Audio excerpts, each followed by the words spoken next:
Hi BookTube! My name is Sarah and welcome to the Bookish Knitter. Today I am coming to you with my weekly reading update. This is for week number 11 and this is March the 12th through the 18th. Today is the 19th of March. Happy Sunday everybody. Apologies, this video is going up quite a bit later than it normally would. Today was one of those days where I had a whole bunch of things kind of on the go, slept in a little bit this morning, and then Garrett and I had to go get some groceries, and then we went over to my aunt's house and saw family. It was the belated birthday party for myself and for my niece. Her birthday, of course, was the end of February. Mine was the first week of March. So 2 weeks ago today, actually. And yeah, so that's kind of what's been going on.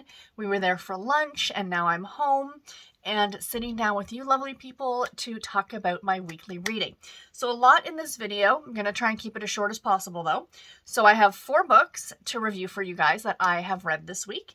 And then I want to show you the books that I'm currently reading. And then I'm going to show you guys the book haul, along with a surprise book that I did not know was coming my way, which is interesting, very interesting. So, and I don't know who it's from, which is also interesting. So it was a mystery book.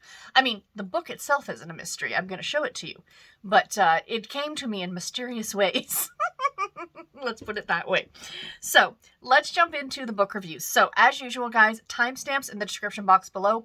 Feel free to jump ahead at any part of this video if you want to skip a review, you want to jump ahead to a certain review, you want to jump ahead to the book haul or to what I'm currently reading. Whatever you like, use those timestamps to jump around in the video.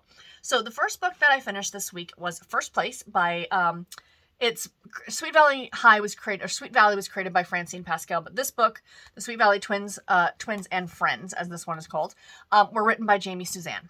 So this is number 8 in the series. I gave this one 2.5 stars. Did not love the original books in this series, like the first 10 or 20 of them. I didn't love because they mostly focused around the twins.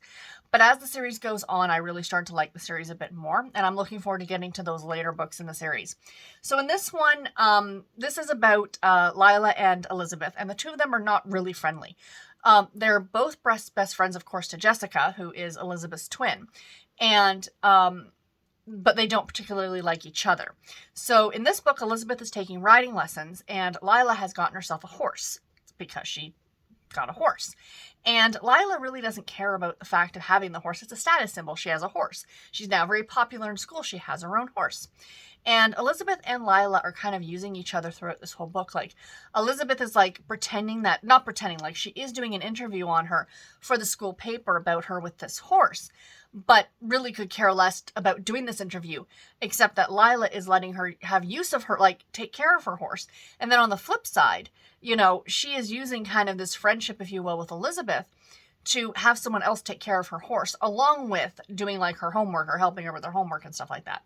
So anyway, that's kind of the basis of the story. Jessica's got her nose at a joint in this one because, you know, of course, these two, to everyone else, it looks like they're now becoming very good friends, and Jessica's feeling left out of all of that. So yeah, didn't love it. 2.5 stars. It is what it is.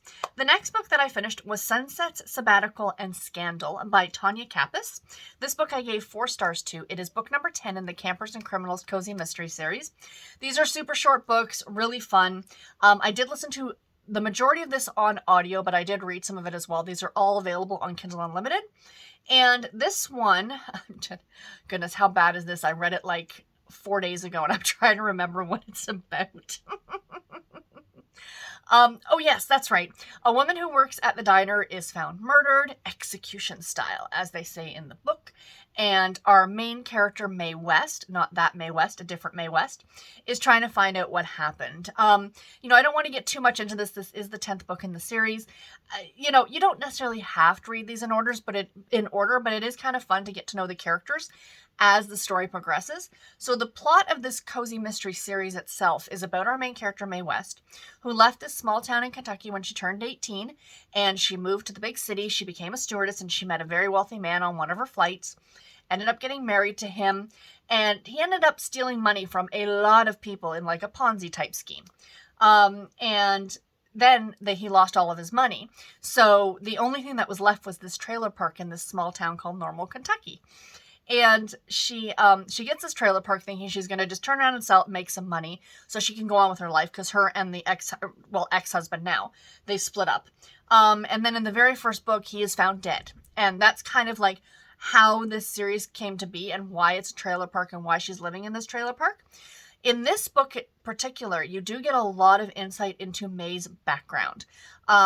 You know, what happened to her family, how she ended up like kind of in foster care, not in foster care, but being adopted by another family.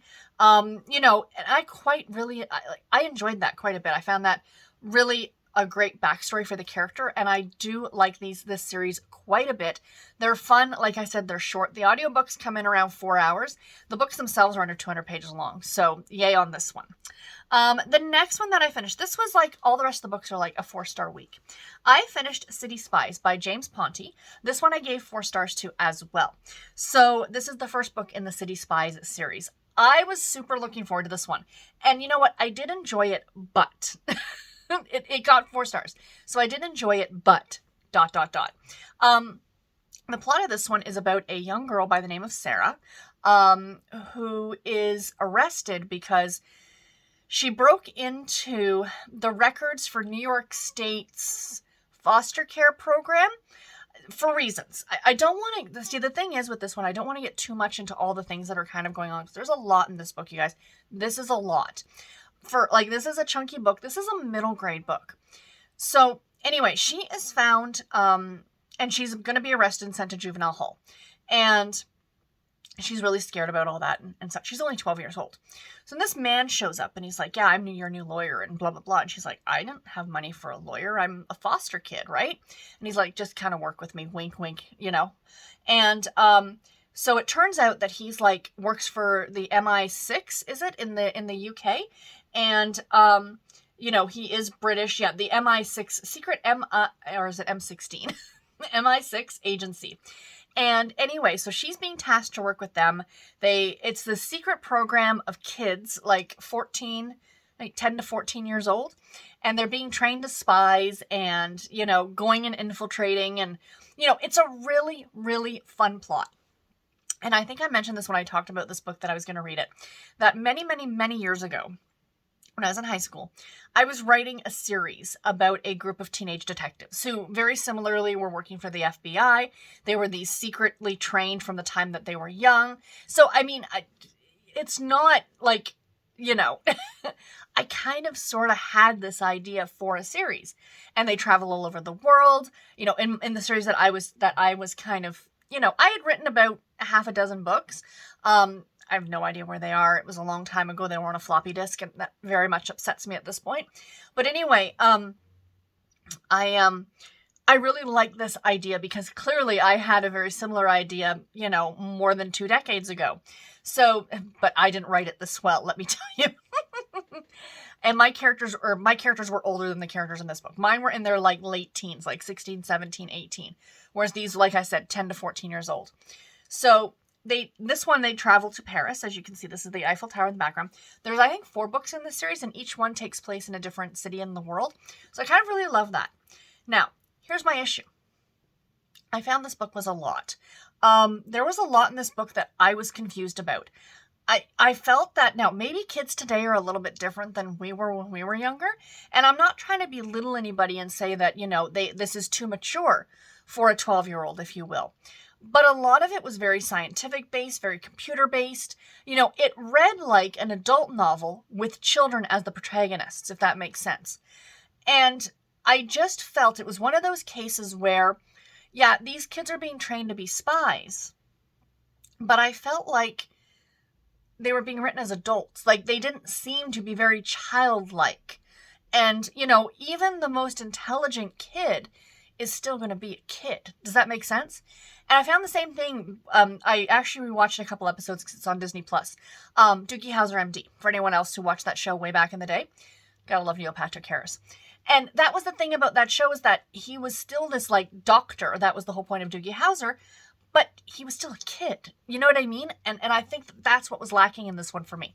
But I guess if you're a middle grader reading it, you want to be seen as more mature. You want to be seen as more adult, right? So I kind of get it. But yeah, not saying I didn't like it. I really, really enjoyed it. And And I did listen to some of this on audio. I was able to grab an audio copy of it. And the narrator, she does a brilliant job with all the different accents because all of the kids are from different cities all over the world. So we have Australia, the UK, Rio de Janeiro, so you're getting a lot of accents. And she really did a great job flipping back and forth between all the different accents. So I did enjoy it. I just didn't love it as much as I wanted to. But I am looking forward to continuing on with the series. So yay on that one. Excuse me.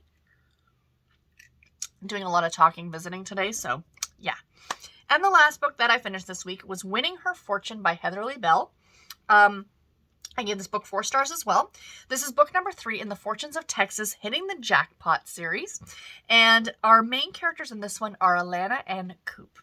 I really enjoyed this book so much, you guys. This was so cute. So this is a special edition novel.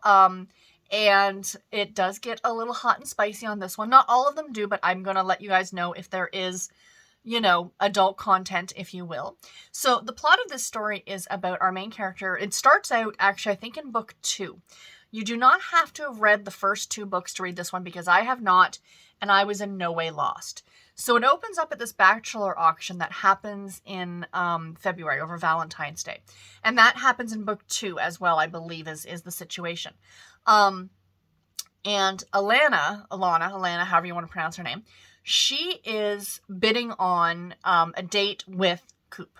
And she wins this date with him, and then she decides, at first, okay, so the whole plot is that she knows that she's pregnant with another man's baby. When she told this guy named Patrick that she was pregnant, he took off. So she's kind of looking for some stability. She's scared to be a single mom.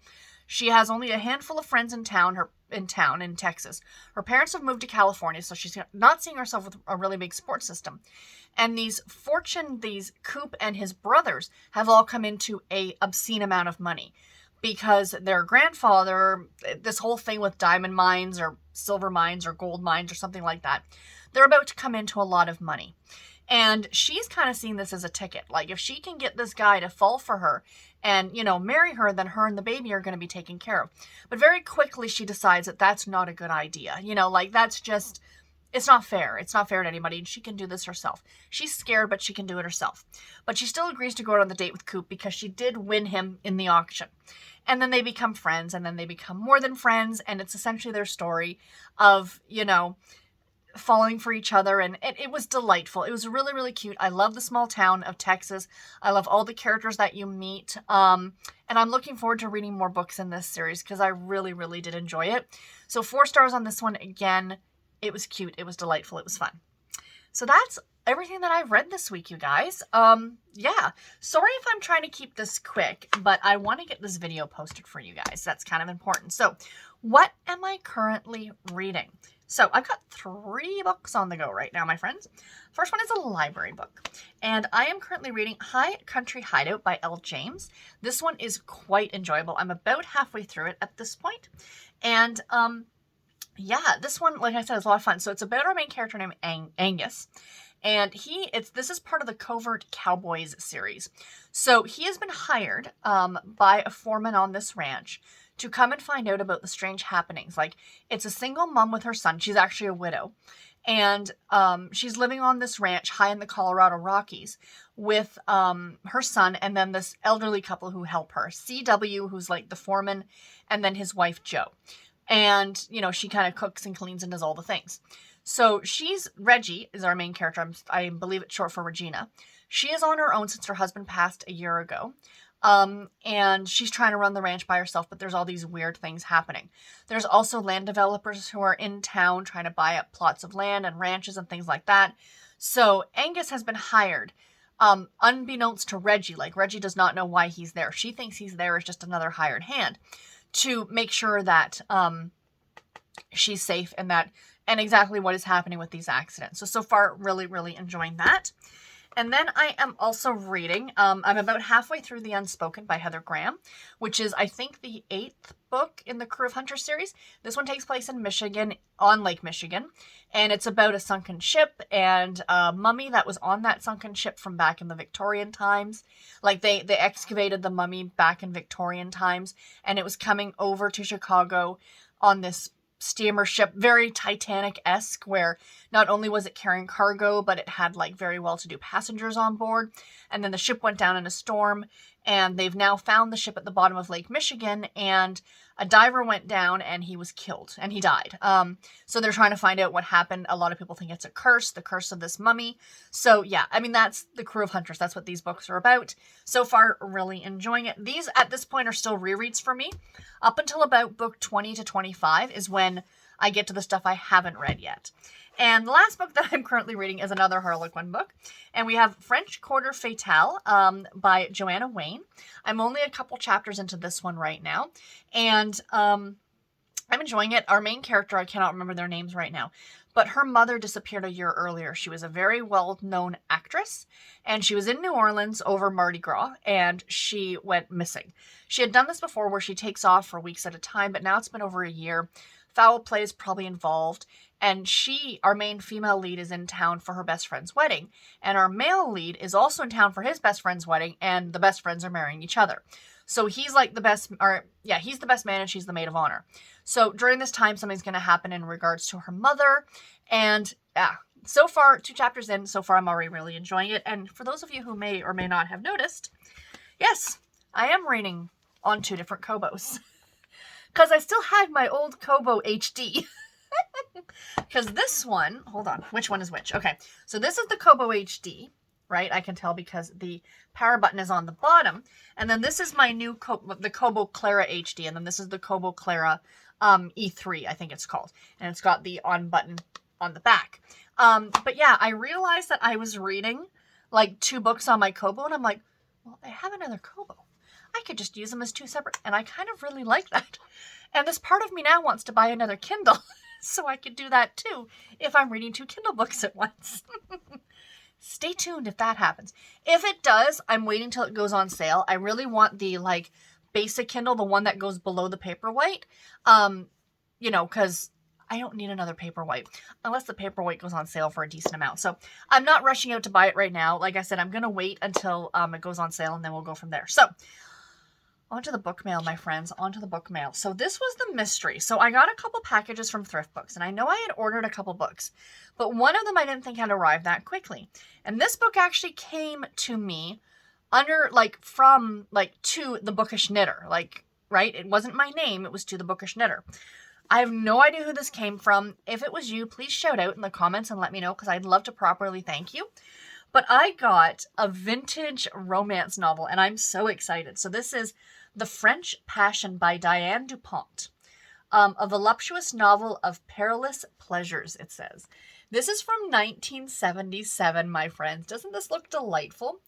Against the raging fury of the French Revolution, this novel unfolds the dramatic story of Manon, passionately loved by a dashing stranger she cannot forget. Now married to another, she remains in love with the memory, a memory whose very existence threatens her life. So yeah, and there's the back. Like, gorgeous. Absolutely gorgeous. Yellowed. Yeah. This is going to get put to the side for the next oh gosh, see? Focus, Sarah. The next retro romance readathon, because that'll be fantastic. This is the author's first book. Came out in 1977. 1785 is when the book starts. So yay. So whoever, again, sent this, thank you so, so much. I'm so happy to have it in my collection. It looks delightful. Then this is the one that I ordered from Book Outlet. Thrift Books, excuse me. And this is, the bookmark's in there, Debbie Maycomer's Wanted Perfect Partner. So I'm currently adding all of my Kindle books back to Goodreads as, to show that I own them. And I came across this book that I own it as a Kindle edition. And I'm like, I wonder where this originally was published. And it was from the Silhouette, Yours Truly line, which is kind of their romantic suspense line. But here's the kicker, you guys. This is the first book in the Yours Truly line or series. And it has a step back. It's not often you see a contemporary romance novel with a step back. So I was very excited when I saw this one on Thrift Books. So I decided to go ahead and pick up a copy just to have for my my shelf. This is from 1995. And yeah, I'm super excited. Single mom Meg Remington and her teenage daughter begin a conversation. Daughter says nervously, Mom, maybe this would be a good time to tell you about Steve. Meg asks absently, who? Daughter says quickly, Steve, your date for tonight. The man I fixed you up with through a personal ad. Want to see his picture? He's a total hunk. Mom, is there something wrong? He'll be here any minute. You're not wearing that, are you? Oh, that's adorable. So, yay. I am looking forward to this. I mean, like I said, I got it on the Kindle, but I'm super, super happy to have a physical edition. I also went to the thrift store and I bought a couple of books. Yeah, couldn't say no. So I got, I'm just going to show you guys these relatively quickly. The Heart of the Matter by Lindsay Armstrong, an old Harlequin romance. This is number 2876, and it's from 1987. So there's that one. And then I got The Renegade by Caitlin Rice. This is number 1012 in the Harlequin American Romance line. And this is from, no date listed. It's from March, but I don't know what year. 2004. And by the way, I love this when I see this. So you see sometimes inside there's like initials, if you will. And I know that, like, you know that these books have been passed throughout friend groups because they initial them if they've read them, and I sort of kind of love that. Then, guys, speaking of Debbie Maycomer, I'm so happy I found this book. This is the original publication of this, and this is Navy Blues by Debbie Maycomer, Silhouette Special Edition, number 518. This has been republished a number of times, but this is the original publication, and I am so, so stoked to have it. This is from, what year was this from? 1989. 1989, so yay on that one. And then I got an old Harlequin intrigue. I do so love these, number 138, Carnival by Jenna Ryan. I think I've read this author before. I love these old covers. These are from the 1980s, right? 1990. So you get your couple up here, and then there's like all this other stuff going on. I mean, oh, I just love it. Love it, love it, love it. And last but not least, I was so happy to find this one. I found another one of these First Love from Silhouette books. And this is Waiting for Amanda by Cheryl Zach. America's favorite teenage romance, it says. Gorgeous. I am so sorry for the bright light. The sun is coming in and out of this window, and I've got my ring light on as well because when I sat down here, it wasn't as bright. But yeah, so I've got that one as well. Of course, the sun comes out now. And last but not least, just a couple of other books, you guys. I bought these ones new. So my hubby was ordering a couple things from Amazon, and if you order from Amazon, the rules are you've got to add a book to the order because that's a thing. And I ended up getting The Man Who Died Twice by Richard Osman. This is the second book in the Thursday Murder Club series. I have not read book number 1 yet, but it's on my shelf. And I love the way these books look. Again, sorry for the lighting, you guys. There we go. It's a little bit better. And yeah, so I'm looking forward to this. This is about a group of seniors who are like trying to solve murders and mysteries and stuff is actually happening. So yeah, I think there's still there's still this week and then really one more week in March that I'm going to do my best to pick up book 1 in the last week of March for March Mystery Madness. I think that's going to be my game plan. And then at Walmart yesterday, I picked up the new Susan Mallory because it was on for 30% off, and that is The Sister Effect. Susan Mallory's books lately have been a bit hit or miss with me. I started reading The Stepsisters and I really didn't care for it, but some of the other books I really did enjoy. So we shall see about this one, but I love these floppy trade paperbacks. So, and 30% off, how can you say no to that? And then today, I'm saving the best for last. And then today when Garrett and I went to the grocery store, of course I had to go look at the books. He turns around and I'm beelining it for the books. He goes, "It's like you have a sixth sense." I said, "I do." And I got Lady Whistledown Strikes Back by Julia Quinn, Susan Enoch, Karen Hawkins, and Mia Ryan. So these are Lady Whistledown stories, 4 like short stories within this. And I keep seeing this. I've been looking at this book for weeks. Every time I'm at the bookstore, and I always hesitate on picking it up. And I'm like, just buy it. You're probably going to love it. Lady Whistledown, little Lady Whistledown, whatever you want to call her. I adore her as a character in these books. So in the Bridgerton series. So yay on that one. And last but not least, one of the girls in the Killing Time with Cozy's group, I think it was reading this book. Now, this book came out last year. And I'm almost certain I bought the North American edition. I'm almost certain it's on my shelf. This is what the original, the North American publication looks like. And then I saw the edition that she was reading and I went, oh my God, I have to have that. So I ended up buying a copy of The Very Secret Society of Irregular Witches by Sangu Mandana, I believe is how you say her name. How gorgeous is that? And it's a hardcover. So this is the UK publication. And I love it. Witch wanted. Live-in tutor wanted for 3 young witches. Must have nerves of steel. Previous teaching experience not necessary. Witchiness essential. So yay. I love, okay, see? The broom is strapped to the roof of the car. It's delightful. I'm saving this for October. I'm already building my October TBR, you guys. So this book, the London Seance Society, which is right there that I got, that I think I showed you guys last week, that's going to go on my October TBR. So yeah, I am very, very much looking forward to this, but I could not say no to this edition. And for a hardcover, it was relatively reasonably priced. So yay on that. Anyway, guys, that is it. I hope that you enjoyed this video. Please let me know what you read this week. Have you read any of the books that I mentioned? And what did you think about them? And until my next video, everybody, take care and happy reading. Thank you all so much for watching. Bye, guys.